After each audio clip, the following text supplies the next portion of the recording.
Hello friends, smart chat PSCയുടെ പുതിയൊരു current affairs സെഷനിലേക്ക് എല്ലാവർക്കും സ്വാഗതം. കഴിഞ്ഞ കറണ്ട് അഫയേഴ്സ് ക്ലാസ്സിൽ 15ാം കേരള നിയമസഭയാണ് നമ്മൾ പഠിച്ചത്. ഇന്നത്തെ ക്ലാസ്സിൽ ഓപ്പറേഷൻ സിന്ദൂറാണ് പഠിക്കാൻ പോകുന്നത്. ക്ലാസ്സിലേക്ക് കടക്കുന്നതിന് മുന്നേ ചാനൽ സബ്സ്ക്രൈബ് ചെയ്യാതെ വീഡിയോ കാണുന്നവരുണ്ടെങ്കിൽ ചാനലൊന്ന് സബ്സ്ക്രൈബ് ചെയ്ത് സപ്പോർട്ട് ചെയ്യണേ. അതേപോലെ വീഡിയോ ഇഷ്ടമാവുന്നുണ്ടെങ്കിൽ ലൈക്ക് ചെയ്യാനും ഷെയർ ചെയ്യാനും മറക്കരുതേ. നമുക്ക് ക്ലാസ്സിലേക്ക് കടക്കാം.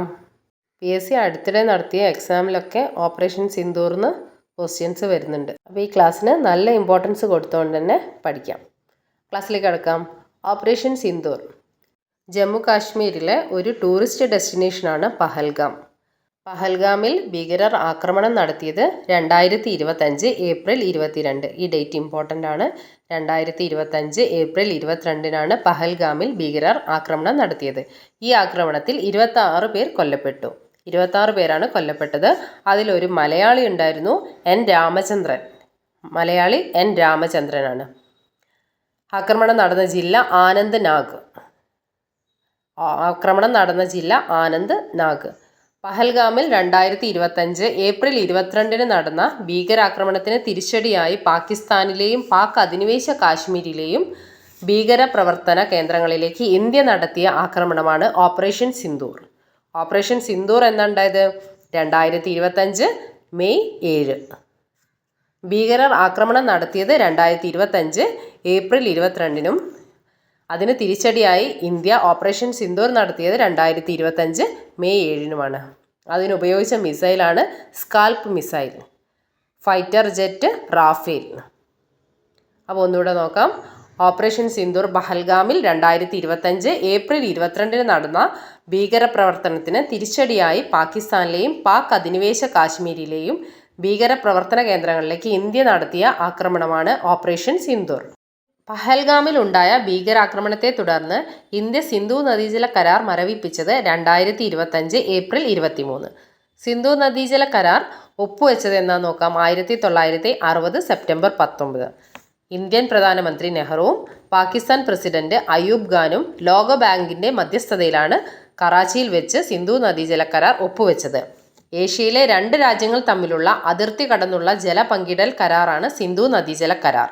ജലത്തിൻ്റെ 20% ഇന്ത്യയും ജലപ്രവാഹത്തിൻ്റെ 80% പാകിസ്ഥാനുമായിരുന്നു അവകാശം. ഇന്ത്യയുടെ നിയന്ത്രണത്തിലുണ്ടായിരുന്ന നദികൾ രവി, ബിയാസ്, സത്ലജ്.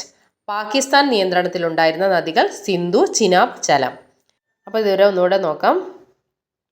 പഹൽഗാം ആക്രമണം 2025 ഏപ്രിൽ 22. ഓപ്പറേഷൻ സിന്ദൂർ നടന്നത് 2025 മെയ് 7. മിസൈൽ സ്കാൽപ്പ് മിസൈലും ഫൈറ്റർ ജെറ്റ് റാഫേലും. സിന്ധു നദീജല കരാർ മരവിപ്പിച്ചത് 2025 ഏപ്രിൽ 23. സിന്ധു നദീജല കരാർ ഒപ്പുവെച്ചത് 1960 സെപ്റ്റംബർ 19. ലോകബാങ്കിന്റെ മധ്യസ്ഥതയിൽ നെഹ്റു, അയൂബ് ഖാനുമാണ്. കറാച്ചിയിൽ വെച്ചാണ് സൈൻ ചെയ്തത്. ജലപ്രവാഹത്തിന്റെ 20% ഇന്ത്യക്കും ജലപ്രവാഹത്തിന്റെ 80% പാകിസ്ഥാനുമായിരുന്നു അവകാശം. ഇന്ത്യയുടെ നിയന്ത്രണത്തിലുള്ള നദികൾ രവി, ബിയാസ്, സത്ലജ്. സിന്ധു, ചിനാബ്, ചലം പാകിസ്ഥാനിന്റെ നിയന്ത്രണത്തിലുമായിരുന്നു. അടുത്തത് 2025 ഏപ്രിൽ 7 ഓപ്പറേഷൻ സിന്ദൂർ നടന്നതെന്നറിയാലോ. 9 പാകിസ്ഥാൻ ഭീകര കേന്ദ്രങ്ങളാണ് ഇന്ത്യ തകർത്തത്.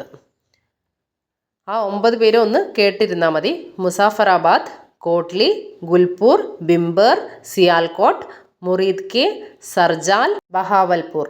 2025 മെയ് 7 ഇന്ത്യ 9 പാകിസ്ഥാൻ ഭീകര കേന്ദ്രങ്ങളാണ് തകർത്തത്. ഓപ്പറേഷൻ സിന്ദൂർ ഡേറ്റ് ഓർമ്മയുണ്ടല്ലോ, 2025 മെയ് 7. 9 പാകിസ്ഥാൻ ഭീകര കേന്ദ്രങ്ങളാണ് ഇന്ത്യ തകർത്തത്. ഓപ്പറേഷന് റഫാൽ, മിറാഷ് ഫൈറ്ററുകളാണ് ഉപയോഗിച്ചത്. ഇന്ത്യയുടെ കൈവശം 36 റഫാൽ യുദ്ധവിമാനങ്ങൾ ഉണ്ട്. ഓപ്പറേഷന് ഉപയോഗിച്ച ഫൈറ്ററുകൾ റഫാലും മിറാഷും. ഇന്ത്യയുടെ കൈവശം 36 റാഫേൽ യുദ്ധവിമാനങ്ങളുണ്ട്. റാഫേൽ യുദ്ധവിമാനങ്ങൾ വാങ്ങിയത് എവിടുന്നാണ്? ഫ്രാൻസിൽ നിന്നാണ് ഇന്ത്യ റാഫേൽ യുദ്ധവിമാനങ്ങൾ വാങ്ങിയത്. ഇതിനുപയോഗിച്ച മിസൈൽ സ്കാൽപ്പാണ്. സ്റ്റോം ഷാഡോ എന്നും അറിയപ്പെടുന്നു. ആകാശത്ത് നിന്നും വിക്ഷേപിക്കാവുന്ന ക്രൂയിസ് മിസൈലാണ് സ്കാൽപ്പ്.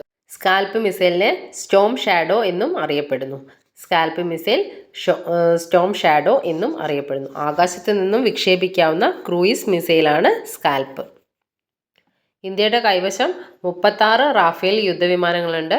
റാഫേൽ യുദ്ധവിമാനങ്ങൾ ഇന്ത്യ വാങ്ങിയത് ഫ്രാൻസിൽ നിന്നാണ്. അത് മറക്കരുത്, ഇതൊക്കെ ക്വസ്റ്റ്യൻ വന്നതാണ് കേട്ടോ. ഓപ്പറേഷന് റാഫേൽ, മിറാഷ് എന്നീ ഫൈറ്ററുകളാണ് ഉപയോഗിച്ചിരുന്നത്. ഇന്ത്യയുടെ കൈവശം 36 റാഫേൽ വിമാനങ്ങളാണ് ഉള്ളത്. ഓപ്പറേഷൻ സിന്ദൂറിന് മറുപടിയായി പാകിസ്ഥാൻ നടത്തിയ ആക്രമണങ്ങളെ ചെറുക്കാൻ സഹായിച്ച ഇന്ത്യൻ പ്രതിരോധ സംവിധാനമാണ് S-400 മിസൈൽ. റഷ്യയിൽ നിന്നാണ് S-400 ഇന്ത്യ വരുത്തിച്ചത്. ഓപ്പറേഷൻ സിന്ദൂറിന് മറുപടിയായി പാകിസ്ഥാൻ നടത്തിയ ആക്രമണങ്ങളെ ചെറുക്കാൻ സഹായിച്ച ഇന്ത്യൻ പ്രതിരോധ സംവിധാനമാണ് S-400 മിസൈൽ. S-400 മിസൈലിൻ്റെ ദൂരപരിധി 400 കിലോമീറ്ററാണ്. ദൂരപരിധി 400 കിലോമീറ്റർ. സുദർശൻ ചക്ര എന്നും അറിയപ്പെടുന്നു. സുദർശൻ ചക്ര എന്നറിയപ്പെടുന്നു S-400 മിസൈൽ. റഷ്യയിൽ നിന്നാണ് ഇന്ത്യ വാങ്ങിയത്. ഇന്ത്യ ഹാർപ്പി ഡ്രോണുകൾ വാങ്ങിയത് ഇസ്രായേലിൽ നിന്നാണ് ഇന്ത്യ ഹാർപ്പി ഡ്രോണുകൾ വാങ്ങിയത്. ഇന്ത്യ നടത്തിയ civil defence mock drill operation Abhyas.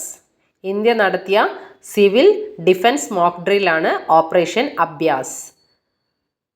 Operation സിന്ദൂറിൻ്റെ ലോഗോ ഡിസൈൻ ചെയ്തത് lieutenant colonel Harsh Gupta, Havildar Surinder Singh.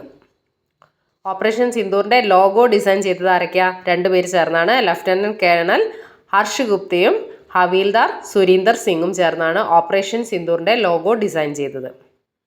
India Harpy ഡ്രോണുകൾ വാങ്ങിയത് ഇസ്രായേലിൽ നിന്നാണ്. ഇന്ത്യ നടത്തിയ സിവിൽ ഡിഫൻസ് മോക്ക് ഡ്രില്ലിൻ്റെ പേര് ഓപ്പറേഷൻ അഭ്യാസ് എന്നാണ് അറിയപ്പെടുന്നത്. ഓപ്പറേഷൻ സിന്ദൂറിൻ്റെ ലോഗോ ഡിസൈൻ ചെയ്തത് lieutenant colonel Harsh Gupta, Havildar Surinder Singh. Operation സിന്ദൂറിന് പേര് നിർദ്ദേശിച്ച അറിയാലോ, നരേന്ദ്രമോദി. ഓപ്പറേഷൻ സിന്ദൂർ എന്ന പേര് നിർദ്ദേശിച്ചത് നരേന്ദ്രമോദി. ഓപ്പറേഷൻ സിന്ദൂർ രാജ്യത്തോട് വിശദീകരിച്ചത് 2 പേരാണ്. വിംഗ് കമാൻഡർ വ്യോമിക സിംഗ്, വനിതാ കേണൽ സോഫിയ ഖുറേഷി.